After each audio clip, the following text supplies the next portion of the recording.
You know that feeling when someone gives you a weird look and your whole day is ruined? Or you send a text and they don't reply and your stomach just drops. We call that feeling hurt feelings. But that is not what is actually happening. Your brain is not processing an emotion. It is processing a physical injury. There is a literal alarm system deep in your brain. Its only job is to scream danger. And it screams just as loud for a snub from a friend as it does for a burn from a stove.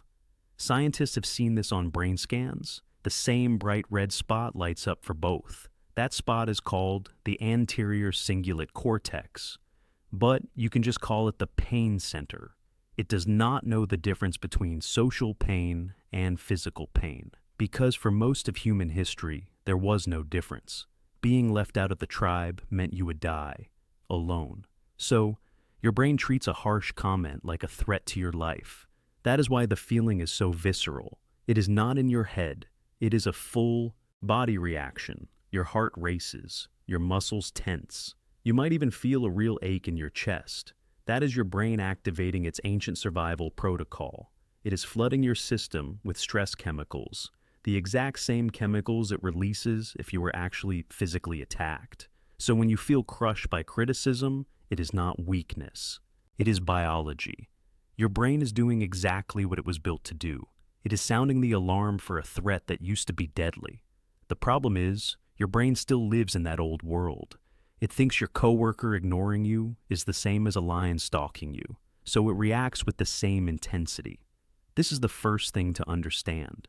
That sinking feeling is not a character flaw. It is a neurological event. It is your pain center firing a warning shot. And it is incredibly persuasive because it feels so real. It feels like truth. But it is just a signal, a very loud, very old signal designed for a world that does not exist anymore. So, the alarm goes off.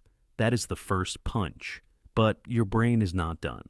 It has a second system, a surveillance team.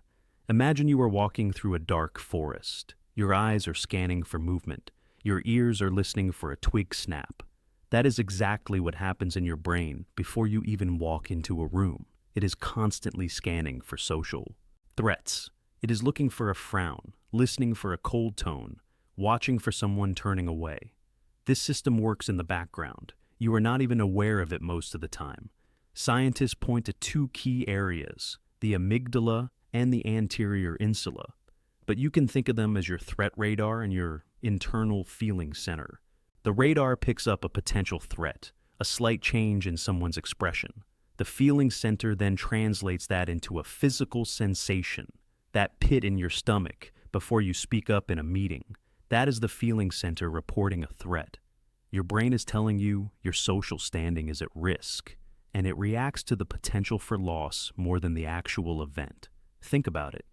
The anxiety before sending a risky text is often worse than getting the actual bad reply. Your brain is screaming about what might happen. It is trying to protect you from a danger that has not even arrived. This is why social situations can be so exhausting. You are not just talking to people. You are running a high-level security operation. Your brain is monitoring dozens of signals per second. It is trying to keep you safe in the only way it knows how, by making sure you belong. Now, here is where it gets really unfair.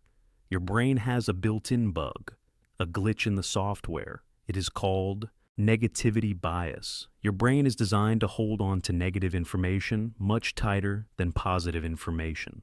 For survival, this makes sense. Remembering where the tiger was is more important than remembering the pretty flower. But this bias applies to social feedback too, and the ratio is brutal. It takes about 5 positive interactions to balance out one critical one. One piece of criticism from your boss can echo for days. A compliment might last an hour. This is not you being ungrateful. It is your brain's threat system on high alert. It is treating that criticism like a tiger. It wants to study it, remember it, make sure you never make that mistake again. So, you ruminate. You replay the moment over and over. That is your brain's attempt to solve the social threat. But this process has a terrible side effect. The more you replay that moment, the deeper you carve the memory. You are physically strengthening the connection between that feeling and that event. Scientists call this strengthening a neural pathway. You are making it easier for the alarm to go off next time. It is like wearing a path through tall grass. The first time is hard. The 10th time, it is a clear trail. Your brain starts to take that trail automatically. This is how a single embarrassing moment in school can make you feel nervous speaking up for decades. Your brain built a highway from the idea of speaking to the feeling of threat. Not because you were broken, because your brain is a relentless protector.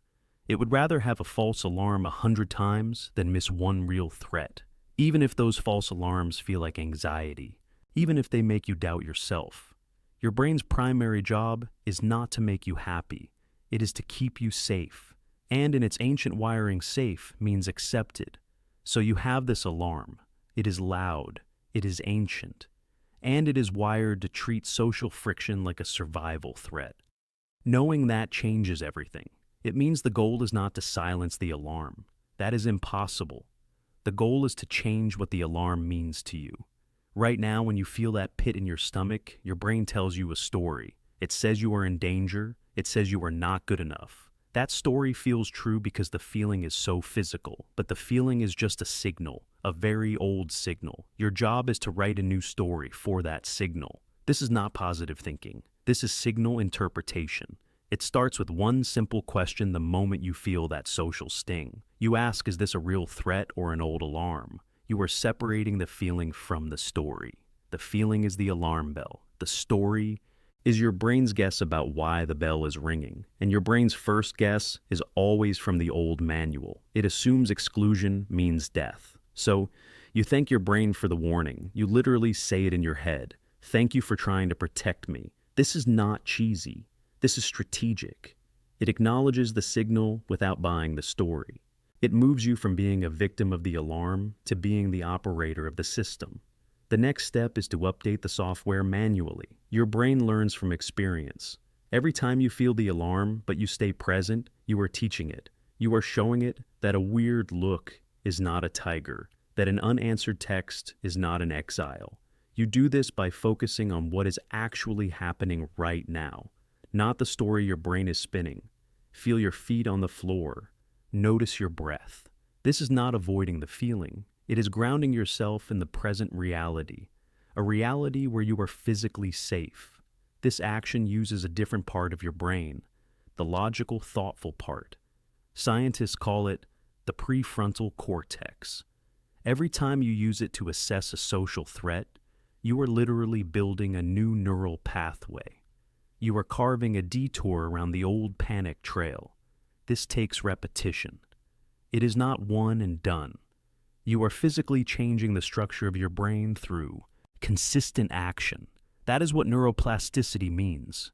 Your brain can change based on what you do, but you have to do the thing. When you want to speak up and your throat gets tight, that is the moment. The alarm is ringing. Pause, breathe, and speak. The action itself is the update. It sends a clear message to your surveillance system. That was a false alarm. We are safe. Over time, the alarm still rings, but it gets quieter. The story it tells loses its power. You start to hear it as background noise instead of a command. You realize your sensitivity was never a weakness. It was evidence of a brain built for connection. It was designed to keep you close to others. That is a beautiful thing. The problem is, the world changed. The system is now overloaded. Your work is not to fight the system. Your work is to become its wise operator. You listen to the alarm, you check the radar, and then you decide based on the world you actually live in. A world where an awkward silence is just an awkward silence, not a death sentence. The relief you feel is not from being fearless. It is from finally understanding the fear. It was never about you. It was always about a brilliant ancient machine doing its job in a new world. Your job is just to give it better data.